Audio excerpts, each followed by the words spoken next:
ఒకరోజు కాకి ఎగురుతూ ఎగురుతూ ఆ వంట ఇంటి పక్క నుండే వెళ్ళసాగింది. వంటగదిలో రకరకాల వంటలు గుమగుమలాడే వాసన వచ్చి కాకి నోరూరింది. కాకి అక్కడ వాలిపోగానే దానికి అటకపై నివసిస్తున్నటువంటి పావురం కంటపడింది. కాకి పావురంతో స్నేహం చేయాలని నిశ్చయించుకుంది. ఒకరోజు వంటగదిలో ఒంటరిగా పావురం ఉండడం చూసి మెల్లగా కిటికీ వద్దకు వచ్చి కూర్చుంది. ఓ నా ప్రియమైన పావురమా, నాతో స్నేహం చేస్తావా? రోజు నీ వెంట ఆహారాన్ని అన్వేషించడానికై వస్తాను. నీవు నా వెంట ఎందుకు రావాలనుకుంటున్నావు? నేను దానిమ్మ గింజలు తింటాను, నువ్వేమో పురుగులు ఎగిరే కీటకాలని తినడానికి ఇష్టపడతావు. నీవు నీ ఆహారం కోసం, నేను నా ఆహారం కోసం అన్వేషిద్దాం. ఎంతైనా బయటికి వెళ్ళేటప్పుడు ఒక స్నేహితుడు వెంట ఉండడం మంచిదే కదా. పావురము ఆ కాకి మాటల్ని విశ్వసించింది. ఎందుకంటే తనకు ఒక మంచి స్నేహితుడు అవసరం ఉంది. ఈ విధంగా కాకి పావురంతో కలిసి ఆహారానికి అన్వేషణ చేసేది. కొద్ది రోజుల్లోనే అవి రెండు మంచి మిత్రులుగా కలిసిపోయాయి.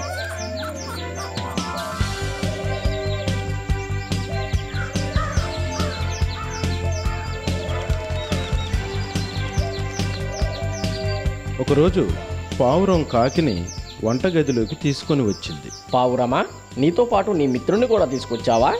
అయితే ఈ వంటగదిలో కాకి కూడా ఉండటానికి తగిన ఏర్పాట్లు చేస్తానులే. ఈ విధంగా ఆలోచించిన వంటవాడు ఒక పాత ఖాళీ బుట్టను కాకి నివాసంగా ఏర్పాటు చేశాడు. కాకి ఎంతో సంతోషపడింది. ఎందుకంటే తాను తలచినట్లుగా పనులు జరిగిపోతున్నాయి. కాకి పావురంతో సమానంగా ఆ ఇంట్లో దర్జాగా జీవించసాగింది. ఓ సాయంత్రం వ్యాపారి వంటగదిలోకి వచ్చి వంటవాడితో ఇలా అన్నాడు. నేను తాజా చేపలు తెచ్చాను, జాగ్రత్తగా దాచు. రేపటి మధ్యాహ్న భోజనానికి చేపల పులుసును ఏర్పాటు చేయి. మన ఇంటికి కొంతమంది అతిథులు వస్తున్నారు, వారి కోసం పాయసం కూడా తయారు చేయి.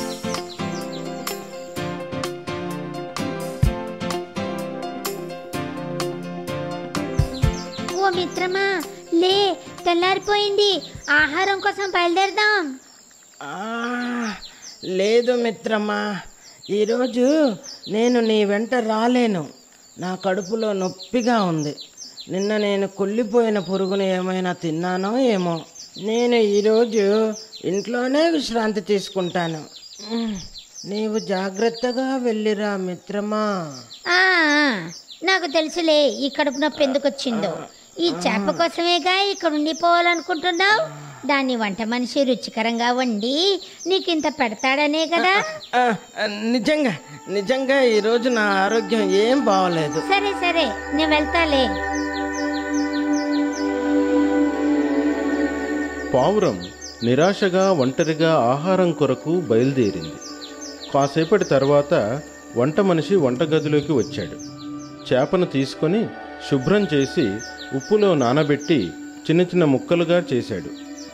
పాత్రలో నూనెను వేడి చేసి చేప ముక్కల్ని అందులో వేసి వేగిన తర్వాత మసాలా దట్టించాడు. కాకి ఎంతో ఆసక్తిగా ఇదంతా చూస్తూ ఉండసాగింది. వంట మనిషి చేపల వేపుడు పాత్రపై ఒక మూతను మూసి వెళ్ళిపోయాడు. కాకి ఇదే సమయం కోసం నిరీక్షిస్తూ ఉంది. వంట మనిషి వెళ్ళగానే కాకి పాత్ర వద్దకు చేరి మూతను తెరిచే ప్రయత్నం చేసింది. అప్పుడు పాత్రపై ఉన్న మూత పెద్ద శబ్దం చేస్తూ కింద పడిపోయింది.